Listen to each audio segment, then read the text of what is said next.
Welcome to PrimeTime VC, bringing together the best in venture capital to compete around the hottest topics in tech.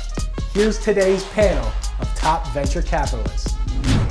Toney, founding managing partner, Plexo Capital.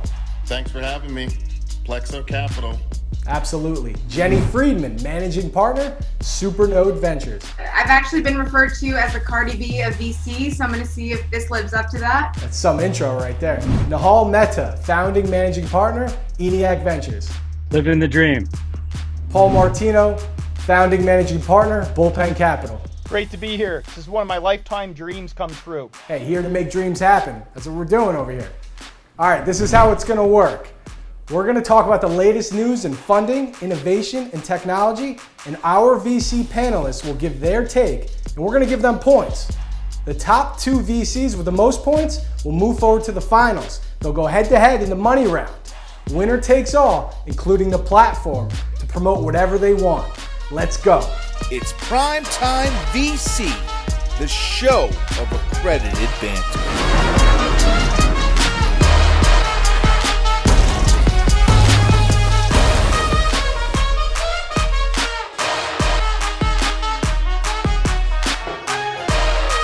First in.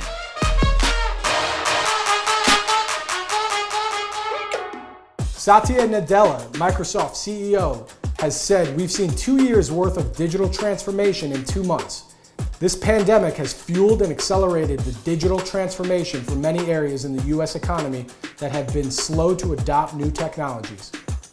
What lesser known industries and trends do you think will experience higher levels of growth due to COVID? Paul. I got one for you. We're in a company called Modal, which enables millennials to buy cars without going into the dealership. And so for years, you'd have to go and haggle with the dealer. Well, guess what? No one wants to go to the dealership now that COVID's happened, not just millennials. And so we're not talking self-driving cars and all that cool high-flying stuff. We're talking about regular old cars, regular old people. So I think that industry is really going to take off because people are going to be afraid to be involved with public transport. So the plain old car, I think that's an industry people need to be paying attention to right now. Okay. Jenny, how about you? I'm going to go with two. So supply chain of traditional meat, poultry, and fish. So COVID outbreaks cause plant closures, fear of COVID spreading at plants. So the bottleneck for meat was in production. So from April to May, the production of pork was down 35%, beef 33%, chicken 10%. And so now levels are back to normal, but in order to avoid the supply shortages for people in the future, now they're paying attention to cell cultured meat, which is actually meat grown in the labs. And we have an investment, it's called New Age Meats, which is doing exactly that. Another one is that we're interested in is B2B virtual meetings. I like to think of Zoom is to virtual human connection, as AOL dial-up is to internet connection. So we're seeing a lot of virtual meeting rooms with new features such as, whiteboard, agile workflows, browser sharing, full stack platforms, and tons of like hallway conversations. You can virtually lock your door, etc. Yeah, I like my steak. I will say that. But let's go over to Nihal.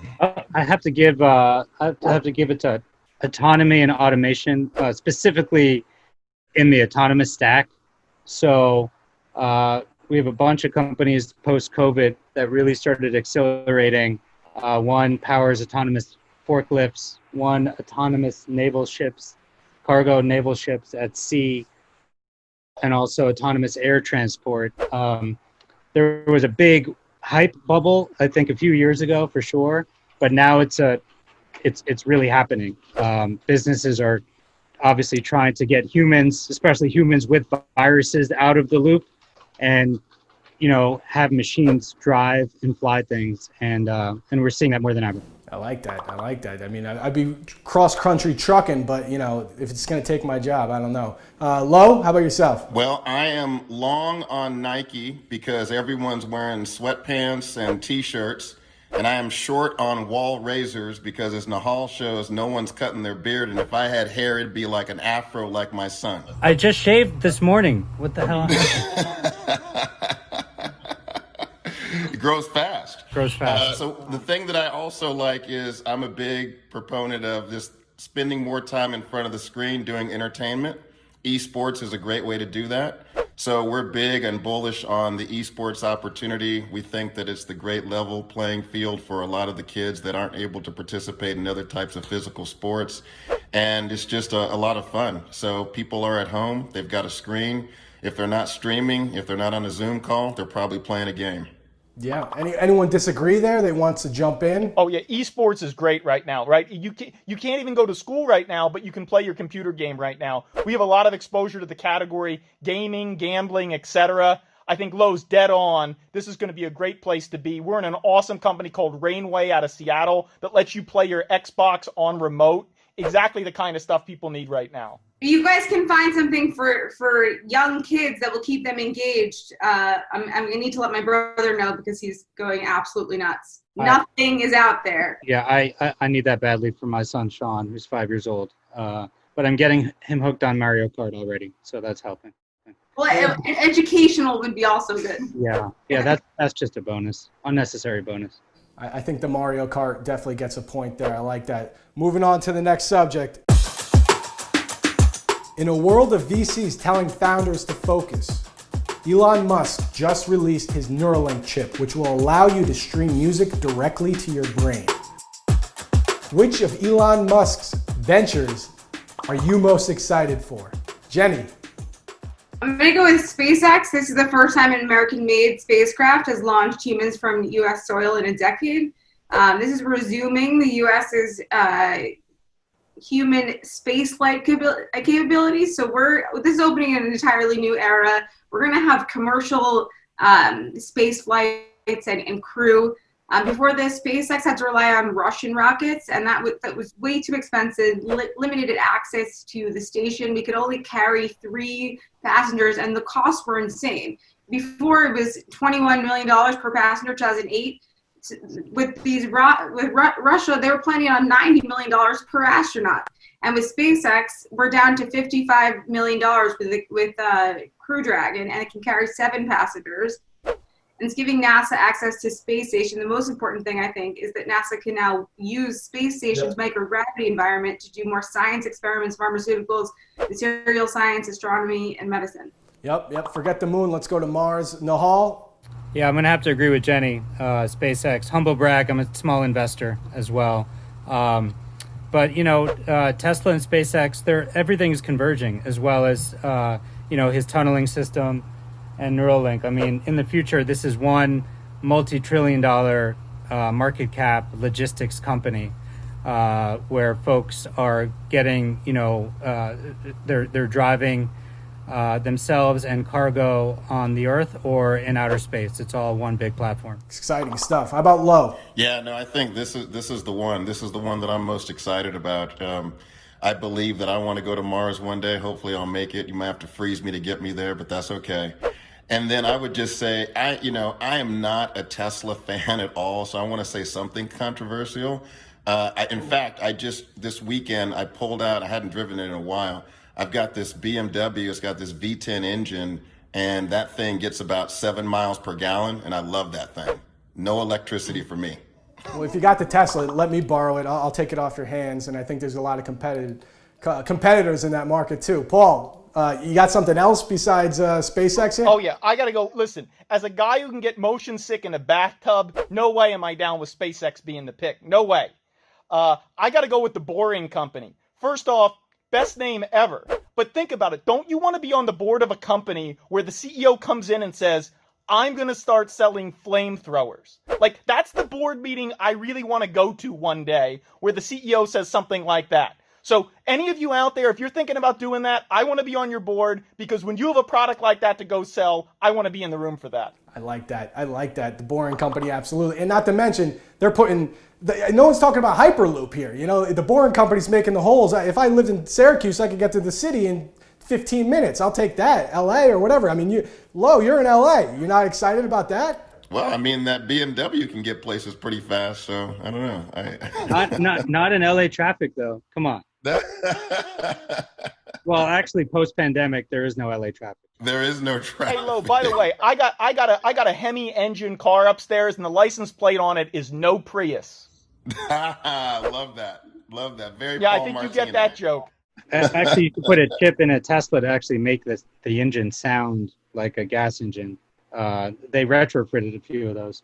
But anyway, yeah, Lo, I feel you on the BMW. It's good stuff. Good stuff. I like this. Good banter so far. There's a lot of points going around.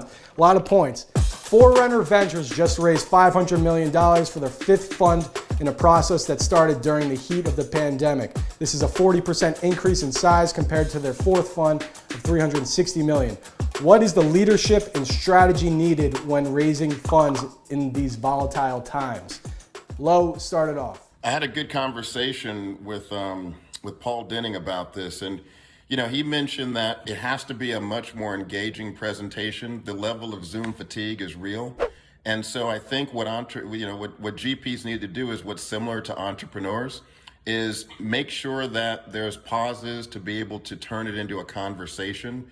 No one wants to be part of a Zoom college course on why someone should invest in this fund.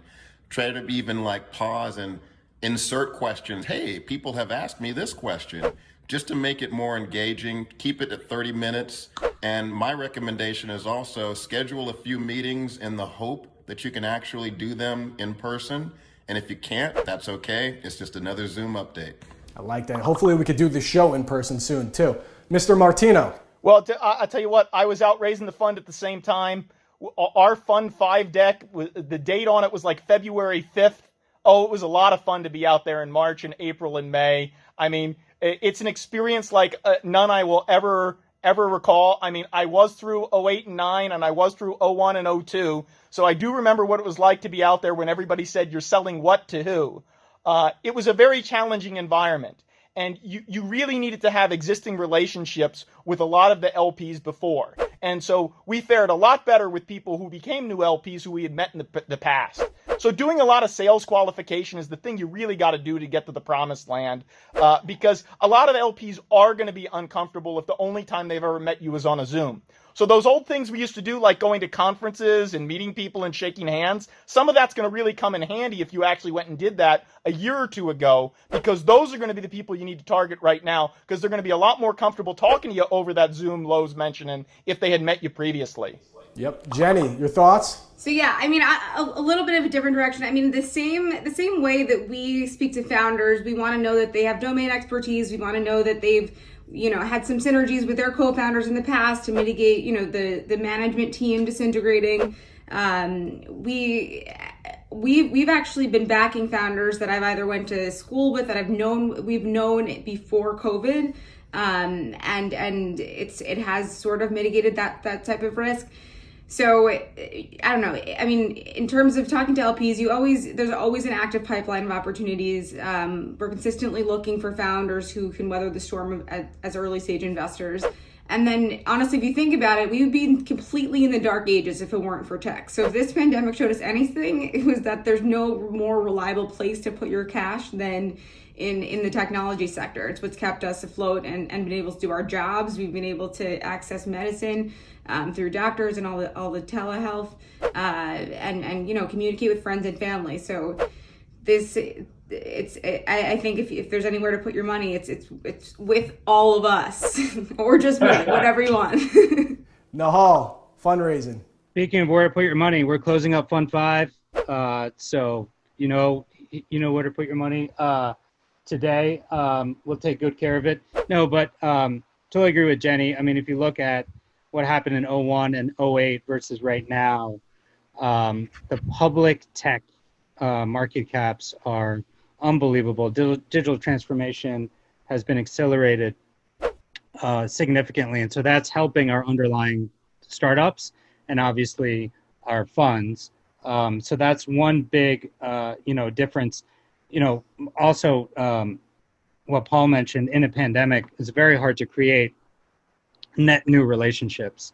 And so LPs, long-term LPs that think about, multiple fund commitments, just like we back founders over and over again, you really want to meet them. You want to meet them, feel them out, read that data signal, from them, see how they interact with their co-founders in person, not over Zoom. And so I think that's just hard to do in a pandemic. You cannot create net new relationships to that extent. And so it is very hard to fundraise in this environment. Fortunately, our companies are accelerating. So we have that. Yeah. Lo, you got any thoughts over here? Yeah, no, I agree with what everyone said. I mean, boy, the only deals that I can really see getting closed from the LP side are when, as Paul said, the relationship has already been established in person. I just think that there's so many like things around the body language, the chemistry that happens when you're in person. It's just so tough to replicate. I'm on an LP chatter Telegram group chat, and we talk about this all the time. And I think many people are saying, hey, if this lasts much longer, you know, some people don't think they're going to make any new commitments to a new fund manager, right? It's just all going to be re-ups. End of round one. It's a tight one, but things are about to heat up. Let's move into round two. Buy or sell? Buy or sell. Spotify has proven direct listings can be successful over time. Airbnb is trying to figure out their path. Buy or sell? Direct listings and IPOs are broken. Nihal, start us off. You know, I think it depends on the stock. I think SPAC is going to be the new word for the next kind of year and a half. We're a tiny shareholder in Airbnb. Obviously, whatever you see that's public is, we're hearing is true regarding SPAC on that company. You know, I think there's going to be some really interesting new products to get liquidity for these startups. So, I don't think it has to be direct listing anymore. Jenny? So I'm pretty passionate about this one. I think IPOs are definitely broken. The IPO market was down in 2019 from 2018, 33%. We were seeing tons of high valuations, but no profitability. Don't need to even go further. You guys all know what I'm talking about. And SPACs and direct listings, I think, are more efficient and quick. There's a quicker process. You can sidestep market volatility. The SPAC and the target company can avoid public scrutiny. It's less regulated and streamlined. There's more democratic and entrepreneurial, and you cut out Wall Street, which is a huge thing, and all the bank fees. It's more flexible for stakeholders, including employees who own equity. Prevents unnecessary dilution of private shareholders, and then you avoid underpricing, which is huge for late stage investors. Not that I'm one, but late stage investors, and then regardless, you know, people are raising big private rounds and then doing the direct listing. So you're getting the best of both worlds when you're doing direct listings. So SPACs, direct listings have my vote. Sure. Lo? Yeah, no, I think Jenny is spot on, especially with regard to the inefficiencies of the pricing with so much money being left on the table typically. And it's amazing that it's almost like those are what are deemed the most successful are actually the ones where the most money has been left on the table, which makes no rational sense whatsoever. Let's revise this process and, you know, let's get more money into the hands of companies and get it on the balance sheet. Paul, how about yourself? Big time buy. We were all over this years ago. My partner Duncan Davidson is one of the talking heads on CNBC on this topic. You ever want to hear anybody talk about what is broken with Wall Street? Duncan's your guy. He's been talking about all of these things for a couple years. And a couple years ago when we were talking about this stuff, people said we were crazy. So I like that the rest of the market caught up with our crazy because it's better for startups. We like your crazy, Paul. Paul is perfect for the show. I've never met Paul, and I can't. Paul wins. I give my vote to Paul. Agreed. But I want to beat Paul. Whatever he says, So he I can want be to saying be complete honest point. nonsense. It doesn't matter. I think we got to give you an extra point or two, Paul. That, you know, makes sense. Everyone's agreeing on that. Thank you. You take that round. That's nice. TikTok recently opened their New York City headquarters in Times Square, taking over 220,000 square feet. Also riddled with privacy concerns. Buy or sell TikTok's future? Jenny. Guys, as someone who just posted a TikTok video with 500K views, let me tell you, TikTok is here to stay. So yes, India banned it. That was 611 million peeps. That's 30% of their audience, and TikTok is still thriving. So, and then since the ban, TikTok clones in India shot up 155% in the past month. Then, and anyway, if you wanted to, if the whole legal battle is going to be difficult. Challenges are going to come up if you're putting it on the entity list with the App Store and Google Play. It's not going to be that easy. And I think the new CEO, Kevin Mayer from ex-Disney, he's based in LA, combined with NEA, SoftBank, and Sequoia becoming major stakeholders in ByteDance. I think that will quell some of U.S. Privacy concerns. And then, like, hello, they just raised a $200 million creator fund. Like, this is this is expression.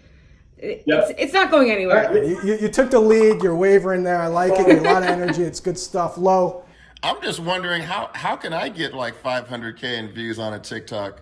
You got to be creative like I am. All right, well, maybe I need to do that. I mean, maybe it'll help me with my fundraising. But, I think TikTok is here to stay. I mean, it's all about self-expression, creativity. That's not going to end. And, the generations behind me, at least, millennials, Gen Z, it's just a different world. They think about things so differently. I used to always say the only way that you can be a good investor on the consumer side is either you got to be young enough to use this stuff or you got to be old enough to have kids that use this stuff and can guide you. Paul? Yeah, look, I agree. Here to stay, no doubt about it.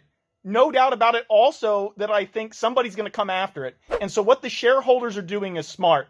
By getting U.S. ownership of the primary entity to avoid the problem before it happens, that's smart. Because the last thing you want is a whole set of everybody under 21 in the U.S. being mad at you because you've turned off a product that probably actually was spying on you. So let's figure out the way to make it work because people are going to be pretty pissed off if we don't.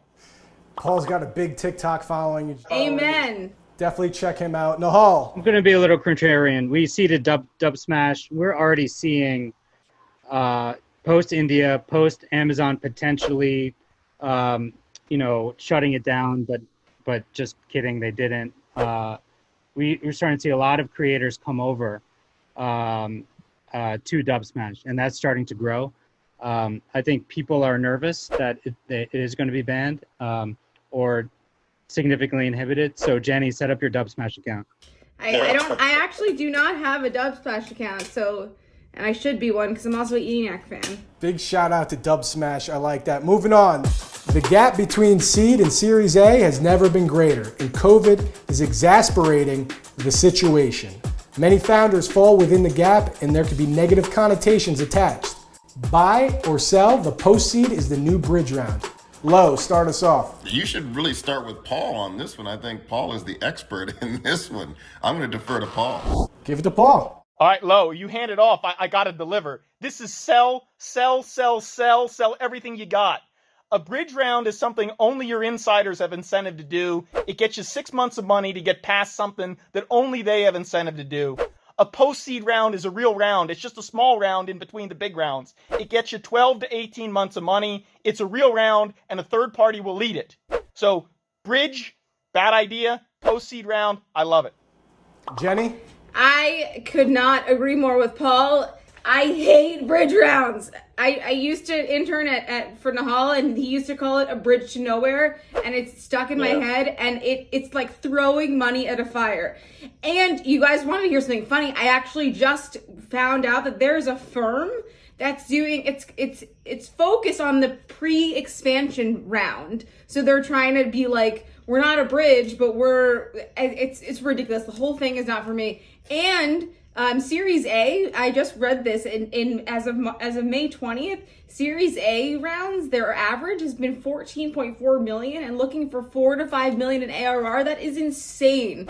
So crazy. Now everyone's going earlier. All these early stage investors like myself, hello, that's why I created Supernode for the earliest of founders. Now everyone's doing it, and there is a gap. So, I mean, it exists, but I freaking hate bridge rounds. Let's bring it over to Nihal. Yeah, a bridge, exactly. Bridge to nowhere. We call them piers. They're, you walk up a pier down, you're dead. Post-seed rounds, interestingly enough, we ran an analysis at ENIAC where we participated post-seed, and those companies ended up with successful A's and beyond. We have terrific ownership. Oftentimes, a very competitive Series A round, it's hard for even early investors to get their full pro rata. But when you do a post-seed, you buy yourself a seat at the table, even if it's a uncapped note at a discount, whatever the terms are. So we're using that as a mechanism to get our pro or even super pro rata to ensure that at the A and later. Nihal, did you read my PPM? I tell you what, you said you got that dead on. I love it. Love that as much as the beer. Hey, I'll give one observation. Yeah. So anecdotally, we like to look at a lot of funds. I got to tell you, in the first couple of quarters of this year, I saw 6 funds that were led by people raising about 100 to 150 to go after this specific opportunity. They actually referred to it as a right-sized Series A, right? But it's like a sub 10, like a $5 to $7 million Series A, because they saw an extreme amount of inefficiency. You go to the LPs, and the LPs will say, we're not interested in this space because our multi-stage, multi-billion and AUM firms tell us that they have this opportunity covered. So we're more interested in the micro VCs. But we all know the reality is the multi-stage folks, they don't get out of bed in the morning if they can't issue a term sheet for $25 million. Solid round all around. We are in the money round. Unfortunately, had to deduct a point from low. You gave up what are you doing? You're giving up the platform? This is all you. To hear Paul's take, it was worth it. It's true. I got overly confident when that happened. Well, it cost you the final round. Jenny had a great surge, but didn't make it. It's down to Paul and Nihal. It's going to be 2 minutes, so if you guys want to stick around. Whoa. Hey, Lo, man, thank you for tapping out. I was worried about you. How did I not get voted? Hello, I had the best answers. And Paul's got that like rhino piggy bank thing. It's called a hippopotamus. Oh, okay. I call it a rhino pig. The money round. Gentlemen, congratulations. It's the finals. It's the money round. This is it. We got 3 questions. Each will take a side on the remaining topics. Let's go. The fintech space is heating up with banks trying to evolve fast enough to fend off new competition.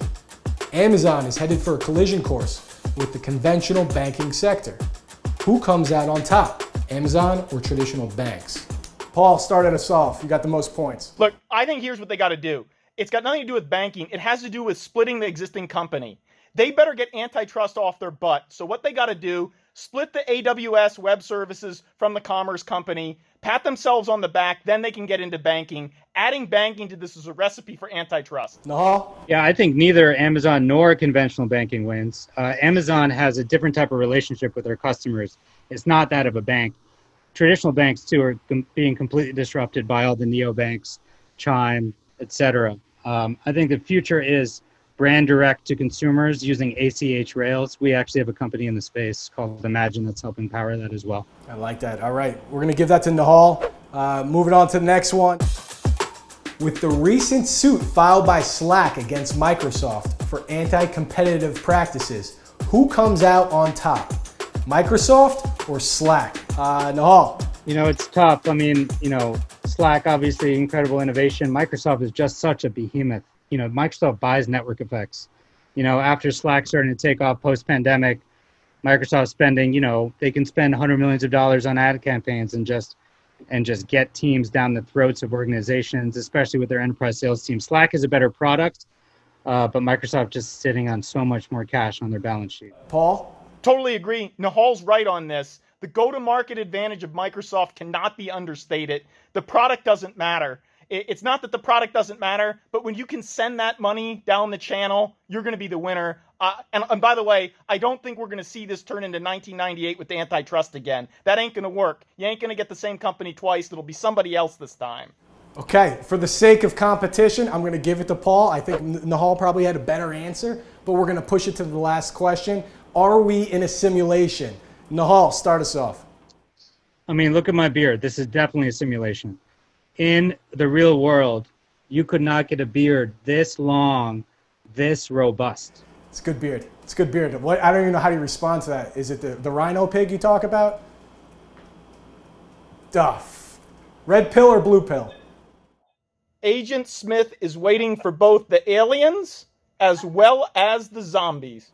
The prop wins. The beard is great, but the prop wins. Winner, Paul Martino, Bullpen Capital. You have the platform. Well done. Paul, you deserve it. You deserve it. Thanks, guys. You deserve it. Good work. I worked hard. You're made for this. Paul is You made it. really are. You have the voice and the enthusiasm. You got it all. You got it all. You got it all. Paul, 30, 45 seconds. Preach. The final word. Here's my preach. Seriously.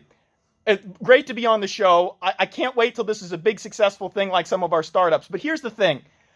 To you founders out there, a lot of people are scared right now. COVID's scary.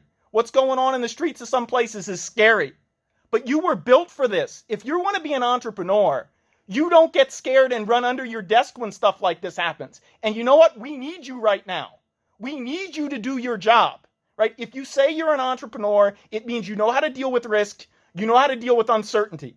So if you're thinking about starting that company, you better go do it right now. And all of us on this call right here, we're here to back you. We want to see you stand up and be strong when it's scary and risky. You're on. Let's go.